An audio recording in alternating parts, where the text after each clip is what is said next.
दोस्तों, मेरा नाम है राजकीय वर्मा और आप देख रहे हैं रिपोर्टर जी। अगर आपने रिपोर्टर जी चैनल को अभी तक सब्सक्राइब नहीं किया तो सबसे पहले दोस्तों चैनल को सब्सक्राइब जरूर करें, लाइक, कमेंट्स और शेयर करना बिल्कुल ना भूलें। चलिए एक बार फिर बात करेंगे इस वीडियो में रियल एस्टेट सेक्टर के बारे में। और लगातार रियल एस्टेट सेक्टर को लेकर ये चर्चाएं चल रही है कि क्या आने वाले समय में जो लगातार तेजी से ये रियल एस्टेट सेक्टर ऊपर की तरफ भागता हुआ दिखाई दे रहा है वो जल्द धड़ाम से आकर नीचे गिरेगा। क्योंकि जिस तरह का माहौल, जिस तरह का बबल मार्केट में रियल एस्टेट सेक्टर को लेकर बनाया गया है, उसके फूटने की आशंका लगातार और खास तौर से रियल एस्टेट से जुड़े हुए एक्सपर्ट्स भी जता रहे हैं। यानी कि जल्द ही 2025 में रियल एस्टेट सेक्टर में रिसेशन आ सकता है। लेकिन क्या आप जानते हैं, इससे पहले भी 3 बार रियल एस्टेट सेक्टर में बड़ा रिसेशन आ चुका है और वो क्या कुछ स्थिति बनी थी, और उसके बाद हम बात करेंगे आज के हालात पर। एक एक कर मैं आपको बताऊंगा कि पिछले 30 साल में अब ये चौथी आहट रिसेशन की क्यों है। यानी कि रिसेशन 4.0 आने के लिए तैयार खड़ा हुआ है। और इस सब के बीच खास तौर से जो लोग बिल्डर प्रॉपर्टी में इन्वेस्ट करने की सोच रहे हैं तो अपना पैसा बेहद सोच समझ के लगाएं, क्योंकि बिल्डर से लेकर डीलर जिस तरह की बड़ी बड़ी बातें कर रहे हैं, ग्राउंड पे वैसी स्थिति है नहीं।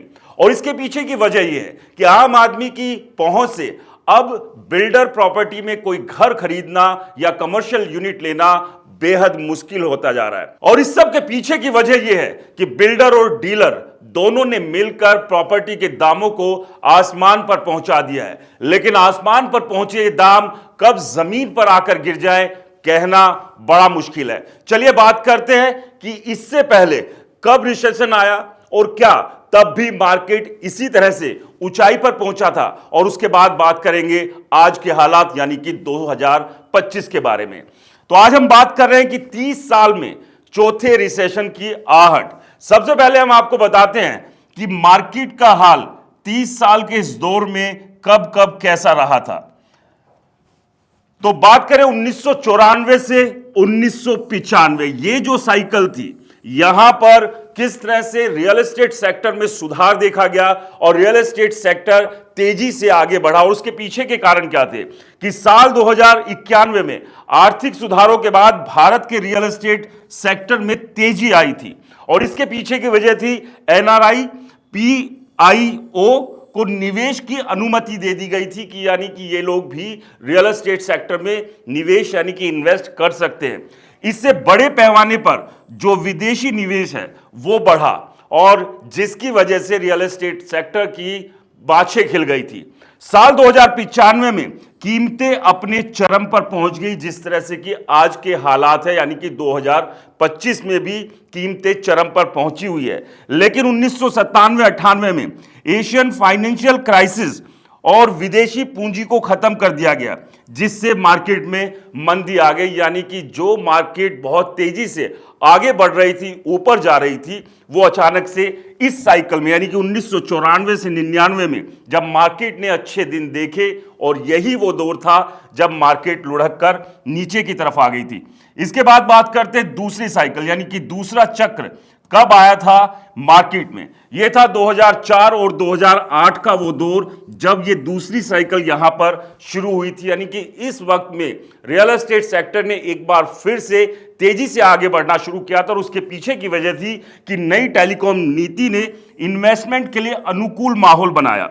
और इसके अलावा एससीजेड और जवाहरलाल नेहरू राष्ट्रीय शहरी नवीनीकरण मिशन से बुनियादी ढांचे की वजह से इन्वेस्टमेंट को बढ़ावा मिला, यानी कि लोगों ने ज्यादा इन्वेस्ट करना शुरू कर दिया। साल 2005 में रियल एस्टेट प्रोजेक्ट में एफडीआई को पूरी तरह से खोल दिया गया था, और यह भी एक वजह बनी कि इस दौरान रियल एस्टेट सेक्टर ने अच्छे दिन देखे। लेकिन 2008 में लेहम ब्रदर्स के पतन से ग्लोबल इकोनॉमिक रिसेशन आ गया, जो कि अमेरिका का चौथा सबसे बड़ा इन्वेस्टमेंट बैंक था। और यहां जब ये लेहम ब्रदर्स का पतन हुआ, ये जब बैंक करप्ट हुआ, तो इसके बाद एक ग्लोबल इकोनॉमिक रिसेशन आया, जिसकी वजह से एक बार फिर से मार्केट ने बुरा दौर देखा। मार्केट एक बार फिर से नीचे की तरफ फिसल गई।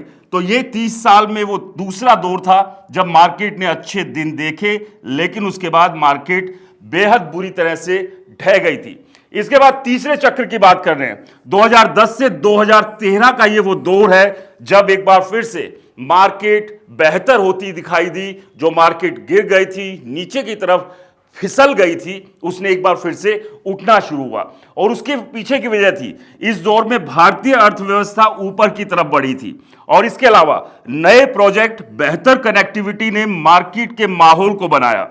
इसके बाद लगातार शहरीकरण, एक बार फिर से मार्केट उठने लगा, यानी कि नए शहरों का डेवलपमेंट जो है वो तेजी से हुआ। लेकिन रियल एस्टेट में बढ़ते हुए दाम और स्ट्रिक्ट मॉनेटरी रूल्स और इसके अलावा इकोनॉमिक स्ट्रेस, रिड्यूस डिमांड ने मार्केट को एक बार फिर से डाउन कर दिया, क्योंकि इस दौरान भी रेट जो है अपने चरम पर, यानी कि आसमान को छू रहे थे। ये तीसरा चक्र था जो कि बेहतर रहा रियल एस्टेट मार्केट के लिए, लेकिन एक बेहतर वक्त के बाद एक बुरा वक्त फिर से रियल एस्टेट मार्केट में लौट कर आया था इन 30 साल में। अब बात करते हैं चौथे साइकिल की, यानी कि जो अब के हालात है उन पर बात कर ले। तो यह है 2021 से अब जो समय चल रहा है, यानी कि 2025 का ये चक्र है, यानी कि चौथी साइकिल है रियल एस्टेट मार्केट की, जब रियल एस्टेट ने एक बार फिर से उठना शुरू हुआ।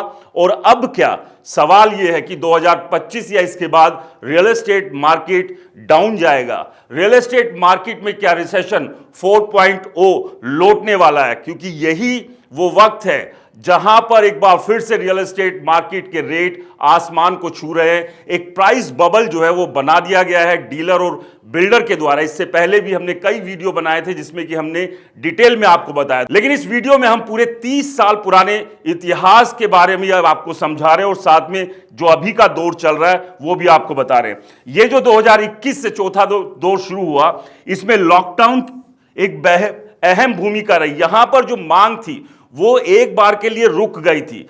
कम ब्याज दरें और सरकारी छूट ने रियल एस्टेट सेक्टर को एक बार यहां से फिर उठाना शुरू किया। अब चूंकि पता ही है आपको कि लॉकडाउन जब लगा तो वर्क फ्रॉम होम का ट्रेंड शुरू हुआ, और इस ट्रेंड में लोगों को लगने लगा कि जिन घर में वो रह रहे हैं वो घर छोटे पड़ रहे हैं, क्योंकि काम घर से ही हो रहे थे। ऐसे में पूरे परिवार के लिए उन छोटे घरों में रहना मुश्किल हुआ, और यहां से डिमांड बढ़ी बड़े घरों की, और जिसने कि रियल एस्टेट सेक्टर को एक बूस्टर दिया। इसके अलावा राजमार्ग और एक्सप्रेसवे, यानी कि जो कनेक्टिविटी को बेहतर किया गया, उससे भी रियल एस्टेट सेक्टर को बड़ा फायदा हुआ। गुरुग्राम में एग्जांपल के तौर पर बात करें, द्वारका एक्सप्रेसवे, जब से द्वारका एक्सप्रेसवे शुरू हुआ है एकदम से तेजी से इस इलाके में प्रॉपर्टी के दाम बढ़े हैं, दुगने से 3 गुना हो गए हैं।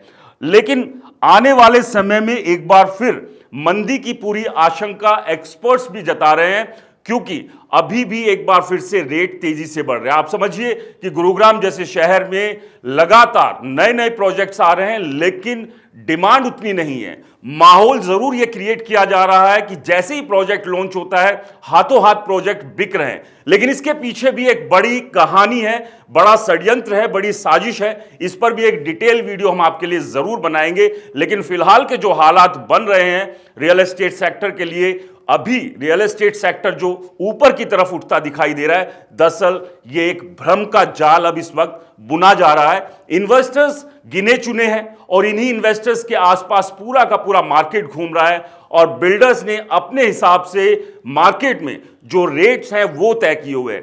सरकार का इस पर कोई भी कंट्रोल नहीं है। तो ऐसे में चूंकि प्राइवेट बिल्डर्स ही ये प्रोजेक्ट्स लेकर आ रहे हैं, तो एक आपसी सहमति के चलते ये रेट्स तय कर दिए गए, और मार्केट में कुछ इस तरह से बताया और जताया जाता है कि आप तुरंत इस प्रोजेक्ट में इन्वेस्ट कर लीजिए, वरना आने वाले समय में ये रेट कहीं के कहीं पहुंचेंगे। लेकिन सबसे बड़ी बात यह है कि एंड यूजर मार्केट से गायब हो चुका है। वो एंड यूजर जो कि अपने लिए घर लेकर उसमें रहना चाहता है, क्योंकि अब उसकी पहुंच से यहां पर इन प्रोजेक्ट्स में घर लेना बड़ा मुश्किल होता जा रहा है, दूर की कौड़ी होता हुआ दिख रहा है। इसके अलावा बात करें कि कुछ ऐसे प्रोजेक्ट्स जरूर या कुछ ऐसी यूनिट्स भी की हैं जो अरबों रुपए में गई। 190 करोड़ के फ्लैट की, यानी कि पेंट हाउस की भी बात हमने इससे पहले की थी, जो गुरुग्राम में बिका। और इसके अलावा मुंबई में भी 2,72,000 स्क्वायर फीट के हिसाब से भी प्रॉपर्टी वहां खरीदी गई। लेकिन ये अमीरों के द्वारा खरीदी हुई प्रॉपर्टी है, आप और हमारे लिए एक घर खरीदना बेहद मुश्किल होता जा रहा है और इसके पीछे यही है कि मार्केट का एक माहौल इस तरह से बना दिया गया है और इसी माहौल के चलते डर आशंका एक्सपर्ट्स को भी ये लग रही है कि अब कभी भी रियल एस्टेट सेक्टर में रिसेशन 4.0 लौट सकता है। तो इसलिए ध्यान रखें कि किसी भी प्रोजेक्ट में अगर आप पैसा लगा रहे हैं सोच समझ के लगाएं, प्रोजेक्ट के बारे में समझें, बिल्डर की रेपुटेशन को जानें और आपको अगर कोई लुभावने वादे वो कर रहा है, जैसे कि आपको कहता है कि रेट अभी वो कम दे रहे हैं, इसके अलावा नो ईएमआई की बात कर रहे हैं और इसके अलावा एश्योर्ड रिटर्न की बात कर ले या फिर एश्योर्ड रेंटल की बात कर ले, अगर मार्केट इसी तेजी से बढ़ ही रहा है तो फिर इस तरह के लुभावने वादे करने की जरूरत ही कहां है या क्यों है। जाहिर सी बात है कि माल बिक नहीं रहा है और माल को बेचने के लिए आप समझिए कि आप एक ये चीज लीजिए, उसके साथ में आपको ये चीज फ्री मिलेगी। ये आम ट्रेंड है मार्केट का और यही ट्रेंड रियल एस्टेट सेक्टर में भी देखने को मिल रहा है और इसी ट्रेंड के चलते इस बात की भी आशंका जताई जा रही है कि रियल एस्टेट सेक्टर में सब कुछ ठीक नहीं है। आपको क्या लगता है, क्या रियल एस्टेट सेक्टर में 30 साल बाद एक बार फिर से रिसेशन 4.0 लौटने वाला है? हमें कमेंट्स कर जरूर बताएं। इसके अलावा रियल एस्टेट सेक्टर या बिल्डर से रिलेटेड आपकी कोई भी शिकायत, कोई समस्या है तो हमें नीचे दिए गए मेल आईडी पर मेल कर आप बता सकते हैं। नमस्कार।